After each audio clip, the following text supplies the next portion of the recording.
آج کی مجلس میں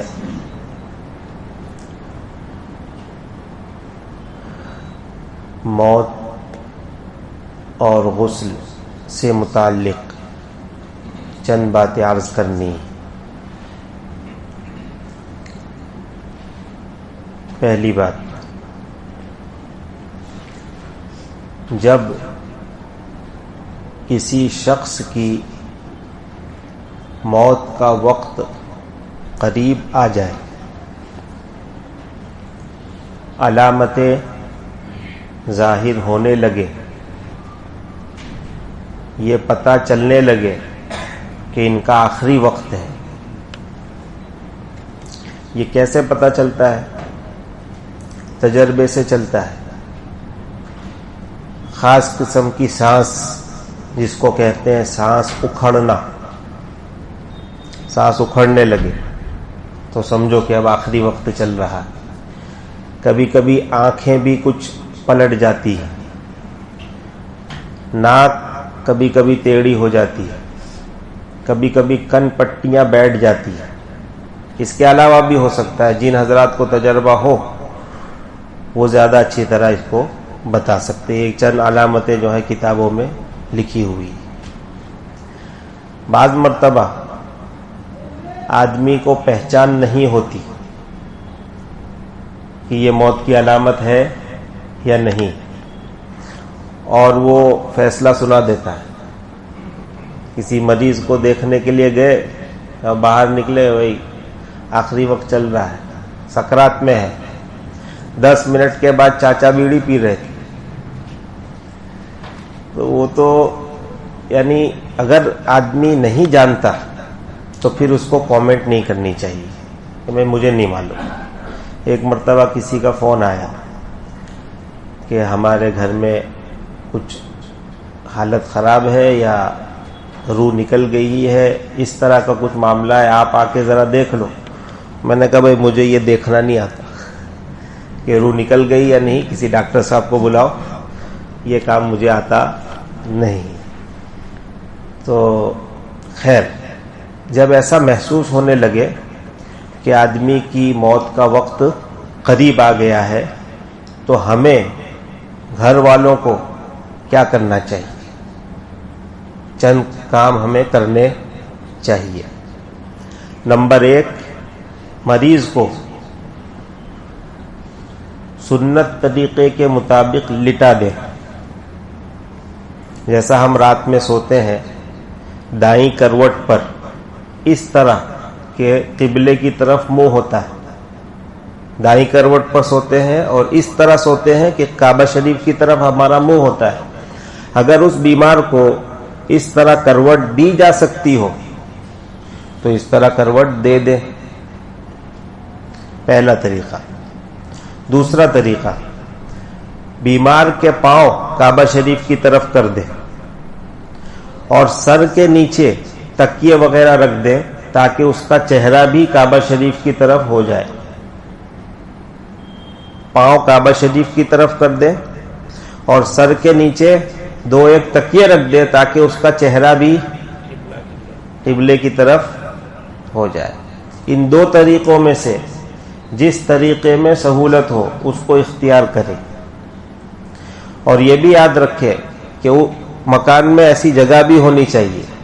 بعض مرتبہ روم اتنے چھوٹے ہیں کہ ایڈجسٹ کرنے میں سارا سامان الٹ پلٹ کرنا پڑے گا، تو پھر اس طرح تکلف کرنے کی ضرورت نہیں ہے. جس حالت میں وہ ہے رہنے دو. بندہ ہسپتال میں ہے، اب وہ کس طرح پلنگ سیٹ کیا ہوا ہے، آپ پورا سسٹم گھماؤ گے، مشینیں لگی ہوئی ہے، وہ بہت مشکل معاملہ ہے. تو یہ مجبوری ہے. نمبر 3، اگر آپ مریض کو سنت طریقے کے مطابق لٹائیں گے تو اس کو تکلیف ہوگی. وہ خود اتنا بے چین ہے، اور اس بے چینی کی حالت میں مزید اس کے ساتھ یہ معاملہ کرنے سے اگر اس کو تکلیف ہوتی تو پھر چھوڑ دیں گے. کل بھی یہ بات میں نے بتائی تھی کہ آخری وقت سخت ہوتا ہے، اس کی اپنی سختی ہے.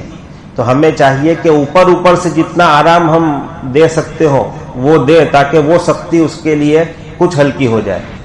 تو اس کا بھی خیال رکھنا ہے کہ مریض کو تکلیف نہ ہو تو پھر اس سنت طریقے پر اس کو لٹانا ہے، اور اگر اس کو تکلیف ہو رہی ہے تو پھر اس کے حال پر اس کو رہنے دینا ہے۔ تو جس شخص کی موت کا وقت قریب ہو، نمبر 1 اس کو سنت طریقے پر لٹانا ہے اگر سہولت ہو اور اس کو تکلیف نہ ہو۔ نمبر 2 کلمے کی تلقین کرنی، بیمار کے پاس بیٹھ کر کلمے کی تلقین کرنی۔ تلقین کے معنی کلمہ یاد دلانا ہے، پڑھانا نہیں، کلمہ یاد دلانا ہے۔ اور اس کا طریقہ یہ ہے کہ ایک آدمی اس کے قریب میں بیٹھ جائے۔ عام طور پر ہم نے دیکھا کہ پورا گھر تلقین کر رہا ہے، لا الہ الا اللہ، لا الہ الا اللہ، تو وہ بیچارہ آدمی گھبرا جاتا ہے کہ کیا مسئلہ ہے۔ اس طرح اس کو گھبراہٹ میں مبتلا مت کرو، بلکہ ایک آدمی اس کے قریب میں بیٹھے اور وہ کلمہ پڑھنا شروع کر دے، لا الہ الا اللہ محمد رسول اللہ، لا الہ الا اللہ محمد رسول اللہ۔ 8-10 مرتبہ ہو جائے تو پھر صلی اللہ علیہ وسلم بھی پڑھ لے۔ اور یہ جو تلقین کرنی ہے یہ اتنی آواز میں کرنی ہے کہ بیمار سن لے۔ کبھی کبھی وہ ہوش میں ہوتا ہے، آدمی ہوش میں ہے اور اسی حالت میں انتقال ہوتا ہے۔ جب وہ ہوش میں ہے، سن رہا ہے، تو پھر چلانے کی ضرورت نہیں، اس کو ڈراؤ مت، دھیرے دھیرے لا الہ الا اللہ محمد رسول اللہ، جیسے ہم اپنی تسبیح پڑھتے ہیں، تھوڑی سی آواز میں پڑھو، اس کو یاد آ جائے گا کلمہ۔ اور کبھی کبھی مریض کچھ بے ہوشی کے عالم میں ہوتا ہے، تو اتنی دھیرے سے پڑھو گے تو کچھ ہوا بھی نہیں لگے گی، تو اس وقت کان کے قریب جا کے ذرا زور سے پڑھنا ہے، لا الہ الا اللہ محمد الرسول اللہ، بار بار پڑھو، بار بار پڑھو۔ اس کا ذہن ایکٹیو ہوا اور اس نے پڑھ لیا، بس اب خاموش ہو جاؤ۔ ہمارا کام تھا کلمہ یاد دلانا، ہم نے کلمہ یاد دلانے کی کوشش کی، بندے کو کلمہ یاد آ گیا اور اس نے پڑھ لیا، اب خاموش، کام پورا ہو گیا۔ اب آگے تلقین جاری نہیں رکھنی۔ تلقین کا مقصد تھا کہ اس کی زبان سے ایک مرتبہ اللہ کا نام نکل آئے، کلمہ نکل آئے، وہ کلمہ نکل آیا، بس ختم۔ نبی پاک صلی اللہ علیہ وسلم نے حدیث میں ارشاد فرمایا، من کان آخر کلامہ لا الہ الا اللہ دخل الجنہ، جس شخص کی آخری بات، دنیا میں آدمی باتیں بہت کرتا ہے، سب سے آخری بات جو اس نے منہ سے نکالی وہ لا الہ الا اللہ ہے، جنت میں داخل ہو گئے۔ یہ ضروری نہیں کہ ادھر کلمہ پڑھے اور ادھر روح نکلے، یہ کوئی ضروری نہیں کہ آخری سانس یہاں ہو اور پھر الا اللہ نکلے اور آدمی مر جاوے تو سب اب جنت میں گیا، ایسا کوئی ضروری نہیں۔ آخری بات جو اس نے اپنی زبان سے کہی ہے وہ اللہ کا ذکر ہونا چاہیے، اللہ کا نام ہونا چاہیے، چاہے وہ اللہ ہو، چاہے وہ سبحان اللہ ہو، چاہے وہ الحمدللہ ہو، چاہے وہ قرآن کی کوئی آیت ہو، اللہ کا نام ہونا چاہیے۔ جب اس نے ایک مرتبہ اللہ کا نام لے لیا، اب تلقین بند کر دینی۔ ہاں، کچھ دیر کے بعد اس نے کچھ باتیں کر لی، میں پانی دو، تو اب پانی دو یہ اس کا آخری کلام ہو گیا، حالانکہ آخری کلام لا الہ الا اللہ ہونا چاہیے۔ تو اب پھر سے پانی پلانے کے بعد تلقین شروع کریں گے، پھر ایک مرتبہ اس نے بول دیا، پھر خاموش۔ یہ دوسرا کام۔ پہلا کام سنت کے مطابق لٹانا ہے، دوسرا کام کلمے کی تلقین کرنی ہے، مناسب آواز میں کرنی ہے، اور ایک بندہ کرے گا، پورا گھر چلائے گا نہیں۔ نمبر 3، قریب میں بیٹھ کر سورہ یاسین اور سورہ رعد یہ پڑھنی ہے، ہلکی سی آواز میں، یہ بھی چلا کر نہیں، کیونکہ کلمے کی تو تلقین کرنی ہے، کلمے کی تلقین کرنی ہے، اس کو کلمہ یاد دلانا ہے۔ سورہ یاسین یا سورہ رعد کی تلقین نہیں کرنی، وہ ایک وظیفہ ہے۔ اگر موت کے وقت سورہ یاسین اور سورہ رعد پڑھی جاتی ہے تو روح نکلنے میں آسانی ہوتی ہے، سکرات کا معاملہ آسان ہو جاتا ہے۔ تو بعض لوگ اس کو بھی سمجھتے نہیں اور زور زور سے سورہ یاسین پڑھتے، اس سے وہ مریض جو ہے کبھی پریشان ہوتا ہے. کل میں نے کہا تھا کہ شور شرابہ اس کو پسند نہیں ہوتا، سکون چاہیے. گلی میں کچرا کی گاڑی جاتی نہیں، اپنی گاڑی بائک پڑے لی. بھائی یہاں گلی کے اندر کسی کی بائک رکھی ہوئی ہو تو ذرا ہٹا لے، کچرے والا آیا ہے، اس کی گاڑی اندر نہیں جا پا رہی قبلے کی طرف.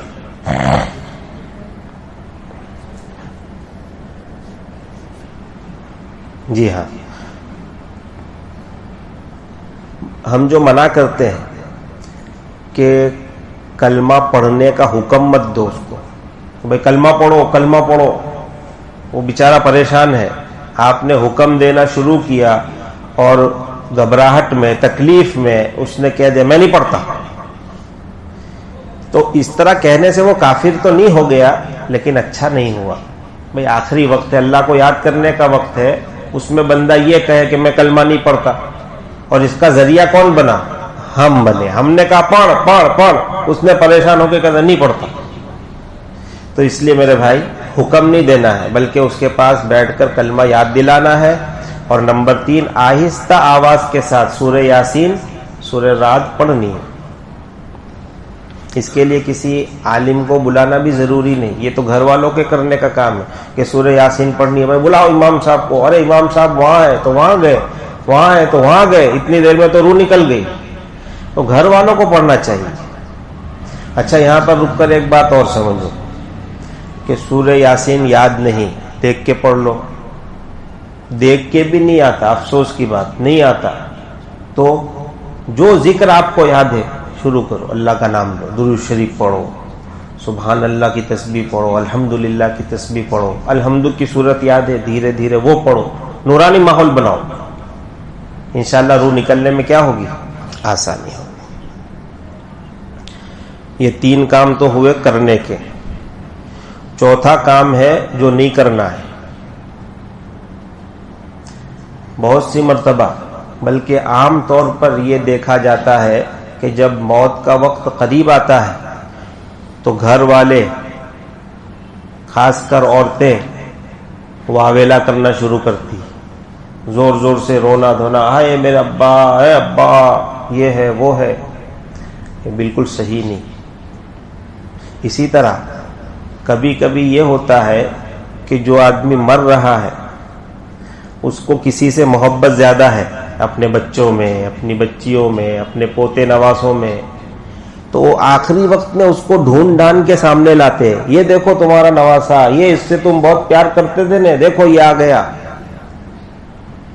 بہت غلط بات ہے. بلکہ جس سے زیادہ محبت ہے اس کو سامنے مت لاؤ. دنیاوی باتیں اس کے سامنے مت کرو، آئے آپ چلے، اب ہمارا کیا ہوگا، اب یہ ملکتوں کا کیا ہوگا، اب یہ کون کرے گا، سب باتیں مت کرو. بھیڑ ہی اکٹھا مت کرو. 1-2 آدمی جو سمجھدار ہیں وہ قریب ہو بس کافی ہے. کیوں؟ اگر ہم نے اس طرح کے واویلے کیے اور جن کو محبت ہے ان کو سامنے لائے اور دنیاوی ذکر کیا ان کے سامنے اور اس کا میلان دنیا کی طرف ہو گیا تو آخرت میں گاڑی پھنس جائے گی. حدیث میں اللہ کے نبی صلی اللہ علیہ وسلم نے فرمایا کہ جو شخص موت کے وقت کے تعلق سے قریب ہے موت، جو شخص اللہ سے ملاقات کو پسند کرتا ہے، یعنی موت قریب ہے، وہاں کے آثار بھی ظاہر ہونے لگے ہیں، اب یہ بندہ اللہ کے پاس جانے کو پسند کرتا ہے کہ میں جاؤں، ملاقات ہو اللہ سے، تو اللہ بھی اس سے ملاقات کو پسند کرتا ہے. اور جب اللہ ملاقات سے پسند کریں گے تو اللہ کا معاملہ تو رحمتوں کا ہے، مغفرتوں کا ہے، تو انشاءاللہ اس کا بیڑا پار ہوگا. یہ اچھی علامت ہے. اور جو بندہ اللہ سے ملاقات کو پسند نہیں کرتا ہے، اللہ بھی اس سے ملاقات کو پسند نہیں کرتا. اب آپ نے اس کا دھیان ڈائیورٹ کر دیا دنیا کی جانب، اب اس کی خواہش ہو رہی ہے کہ میں اور رہوں، سامنے جنت کا بھی کچھ منظر اس کو دکھ رہا ہے لیکن اس کی خواہش ہو رہی کیا؟ میں یہاں رہوں، یعنی اللہ کے پاس جانے کو پسند نہیں کر رہا ہے، تو وہاں اس کا معاملہ پھر ٹھیک نہیں ہوگا اور اس کے ذمہ دار ہم ہوئے. اس لیے میرے بھائی اس طرح کی جہالت ہمیں کرنی نہیں چاہیے. بعض مرتبہ یہاں تک سننے میں آتا ہے کہ فلانے کو بلاؤ، اس کے اندر ان کی روح اٹکی ہوئی ہے، ان کی ارواح جو ہے نا اس میں اٹکیل ہے. اب وہ فلانے کو ڈھونڈ کے لائیں گے اور انتقال ہوا کہ دیکھا ہم نے کہا تھا نا اس میں کسی کی روح کسی میں اٹکی ہوئی نہیں ہے. وہ تو اس کا وقت متعین ہے, وہ گھڑی آئے گی تو 1 سیکنڈ آگے نہیں ہوگا, 1 سیکنڈ پیچھے نہیں, اس کو جانا ہے. اس لیے میرے بھائی اس طرح کی جہالت کی باتیں کرنی نہیں چاہیے. تو موت کا وقت قریب آئے تو 3 کام کرنے ہیں اور 1 کام سے بچنا ہے. کرنے کا کام ہے سنت طریقے پہ لٹاؤ, دوسرا کام ہے مناسب آواز میں کلمے کی تلقین کرو, تیسرا کام ہے سورہ یاسین پڑھو یا جو ذکر اذکار یاد ہو پڑھو. چوتھا کام جس سے بچنا ہے شور نہیں کرنا, واویلا نہیں کرنا, دنیاوی باتیں نہیں کرنی.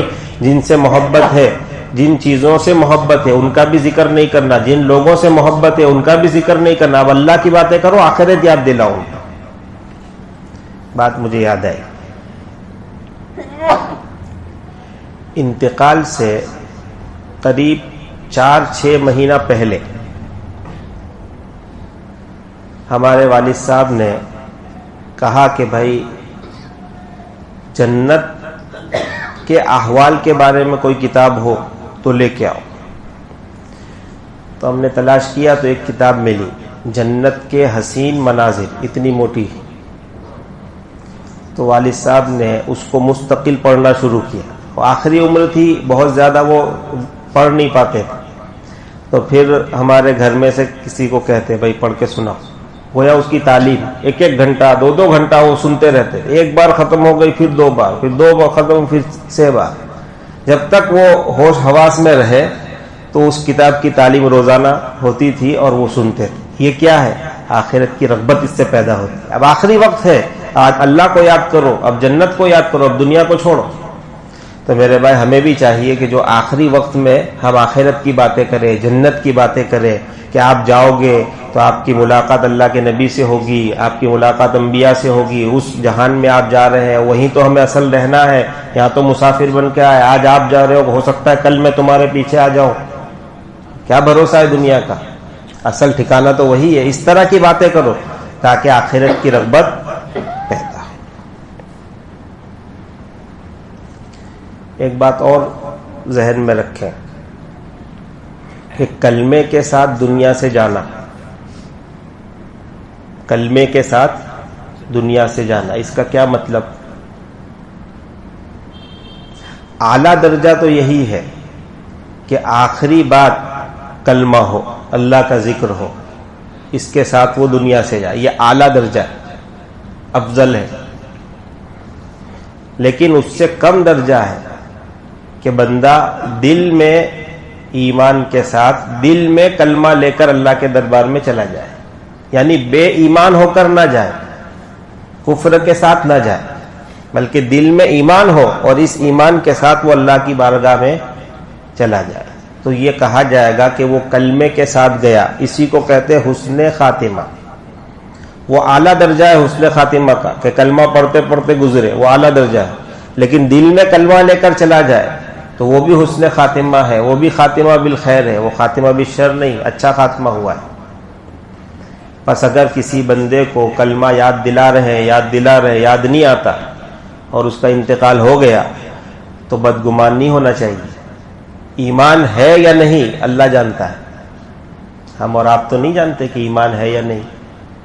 اسی طرح آخری وقت میں اگر کسی نے کچھ ادھر ادھر کی باتیں بکی, بکواس پہ بھی کبھی آدمی چڑھ جاتا ہے, تو اس سے بھی اس کے ایمان پہ فرق نہیں پڑتا. وہ جو نزا کا وقت ہے, نزا کا آخری وقت جو چل رہا ہے, اس میں ایمان بھی معتبر نہیں تو اس وقت کا کفر بھی معتبر نہیں. وہ حالت ہی کچھ عجیب ہو جاتی ہے, وہاں کے حالات ظاہر ہونے لگتے ہیں. ہو سکتا ہے اس کو عذاب دکھا ہو, بندہ پریشان ہو گیا ہو, آدھا بے ہوشی کے حالت میں ہے اور بکواس پہ اتر آیا اور ادھر ادھر کی بکواس کر رہا ہے, تو گھر والوں کو بھی چاہیے کہ اس کا چرچا باہر نہ کریں. اور اگر کسی نے سن لیا تو بس وہیں اس کو دبا دے. کیوں؟ اس کا یہ مطلب ہرگز نہیں کہ اس کا ایمان چلا گیا. ایمان تو دل کی کیفیت کا نام ہے. اللہ بہتر جانتا ہے کون ایمان کے ساتھ گیا ہے اور کون ایمان کے بغیر گیا ہے. ایک حدیث میں ہے کہ مسواک کے 70 فضائل ہیں, 70 فائدے ہیں. ان میں سے ایک فائدہ یہ ہے کہ جو آدمی مسواک کی پابندی کرتا ہے زندگی میں، موت کے وقت اس کو کلمہ یاد آتا ہے. موت کے وقت کلمہ یاد آتا ہے. اور جو بندہ نشہ کرتا ہے اس کا نقصان یہ ہے کہ موت کے وقت اس کو کلمہ یاد نہیں آتا. اس لیے مسواک کی پابندی کرنی چاہیے. اگر ہم چاہتے ہیں کہ موت کے وقت ہم کو کیا یاد آئے، کلمہ یاد، تو اس سنت کو زندہ کرنا چاہیے. پہلا مضمون پورا ہوا. مرنے والے کے مرنے کا وقت قریب ہو تو ہمیں کیا کرنا چاہیے، ایک بات پوری. دوسری بات، جب بندے کی روح نکل جائے تو پھر ہمیں کیا کرنا ہے. روح نکلنے کے بعد آنکھیں بند کر دینی ہے، منہ کو دبا کے بند کر دینا ہے، اور ایک کپڑا داڑھی کے نیچے سے سر کے اوپر لے کر باندھ دینا ہے تاکہ منہ کھل نہ جائے. تھوڑی دیر اگر منہ کھلا رہے گا تو پھر بند نہیں ہوگا. خون جام ہو جاتا ہے تو پھر وہ بند نہیں ہوگا. اس لیے فوراً بند کرنے کا اہتمام کرنا چاہیے. ہاتھوں کو سیدھا کر دیں، پاؤں کو بھی سیدھا کر دیں، اور دونوں پاؤں کو ملا کر باندھ دیں تاکہ وہ یوں پھیل نہ جائے. اگر پھیل گئے تو پھر سیدھا کرنا مشکل ہوگا. اس لیے دونوں پاؤں کو سیدھا کر کے کیا کر دیں، کپڑے وغیرہ سے باندھ دیں. صرف انگوٹھا باندھتے ہیں، پوری بات قابو میں نہیں آتی. دونوں پاؤں کو ملا کر بڑے کپڑے سے باندھ دیں، بالکل وہ سیدھا ہو جائے گا. مردے کے اوپر چادر ڈال دیں، اس کو کھلا نہ چھوڑیں. یہ پہلا کام. دوسرا کام، مردے کو غسل دینے میں جلدی کریں.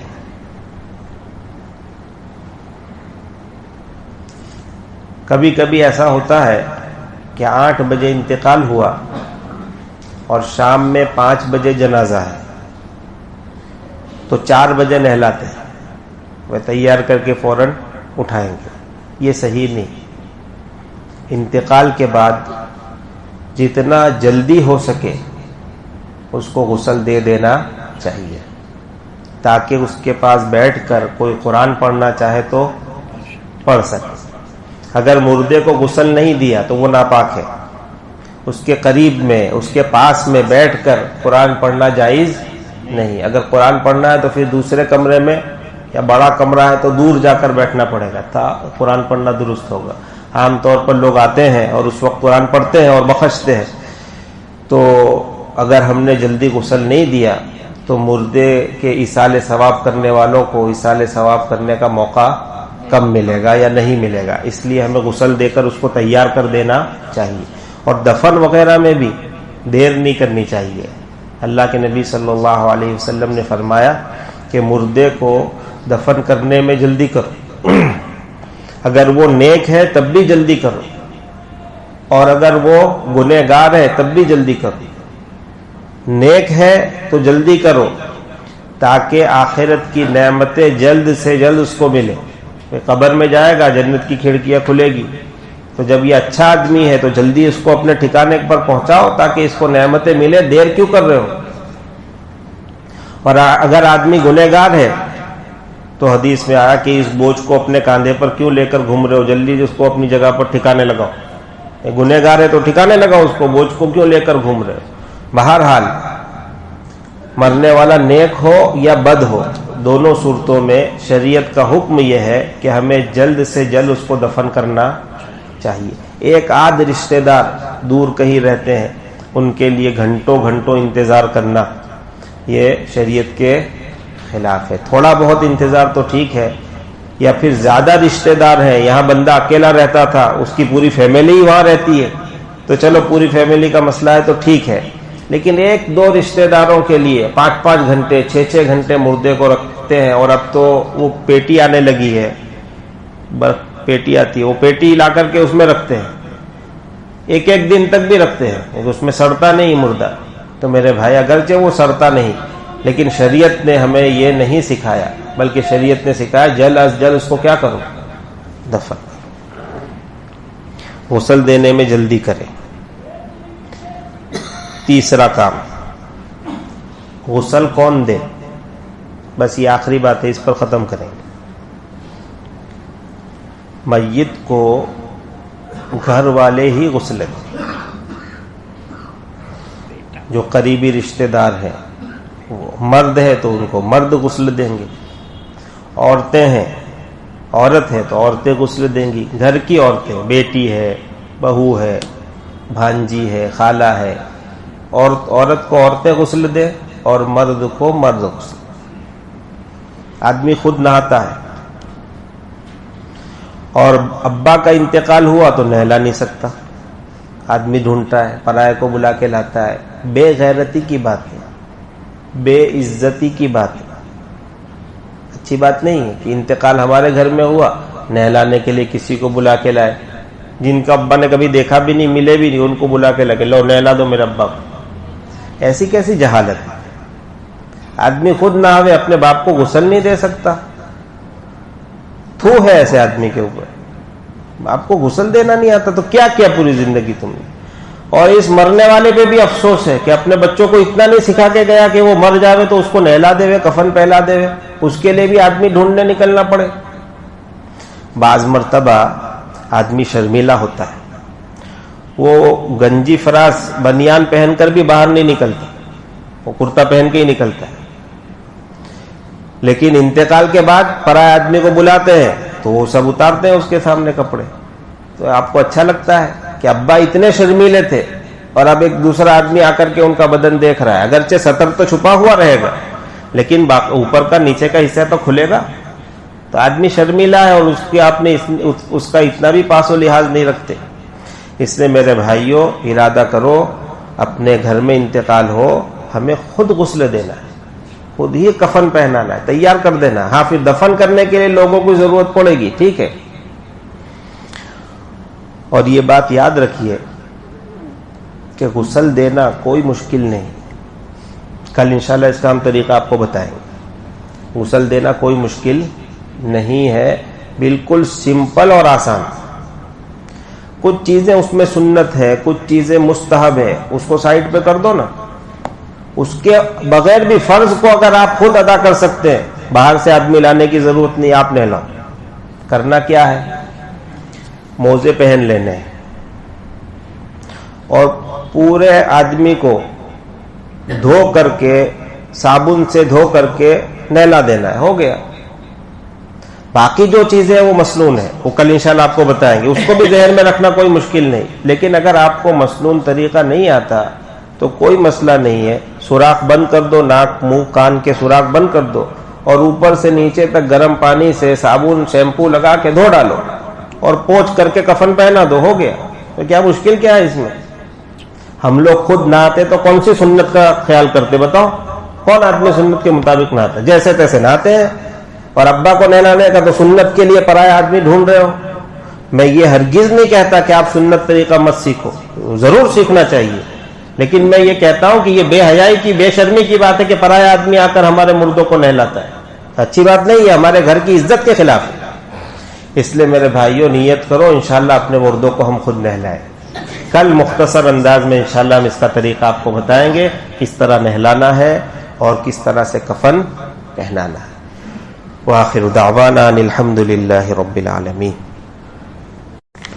کہ عیادت کرنے کا بیان جو ہوا 2 دن پہلے، کسی مریض کی خبر اور بیمار پرسی کے لیے ہم جائیں تو کیا ساتھ میں کچھ لے کر جانا ضروری ہے؟ تو میرے بھائی، ساتھ میں کچھ لے کر جانا ضروری نہیں ہے. یہ تو آپ کے تعلق پر ہے. جب بھی آپ آتے جاتے تھے تو لے کر جاتے تھے، وہ آتے تھے وہ بھی لے کر آتے تھے. گھریلو تعلق ہے ایسا تو ٹھیک ہے، موقع ہے تو لے لو. ایسا کوئی گھریلو تعلق نہیں ہے خواہ تکلف کر رہے ہیں، اندر سے جی نہیں چاہ رہا ہے اور زبردستی کے سفرجن لے کر کے رہنے دینی. سفرجن خوش دلی سے جا کے مل کے بہت ہے. اور بعض مرتبہ گھر والے برا سمجھتے ہیں کہ یہ خالی ہاتھ آیا. آپ بھکاری ہو. کسی سے کسی چیز کی امید کرنا یہ دل کا بھیک مانگنا ہے. یہ دل کا بھیک مانگنا ہے. تو آپ بھکاری ہو کیا؟ اللہ نے سب دیا ہے، کیوں کسی سے امید رکھتے ہو کہ کچھ لے کر آوے؟ تو میرے بھائی لے کر جانا کوئی ضروری نہیں. آپ بیمار پرسی کرنے جا رہے ہیں, وہاں جا کر کے جو ہم نے مسنون طریقہ بتایا ہے اس کے مطابق کرنا, اس میں فضیلت. اور اگر لے کر جائے اور موقع ہو تو کوئی حرج نہیں, لے کر بھی جا سکتے, بغیر لیے بھی جا سکتے. سبحانک اللہم و بحمدک نشہد ان لا الہ الا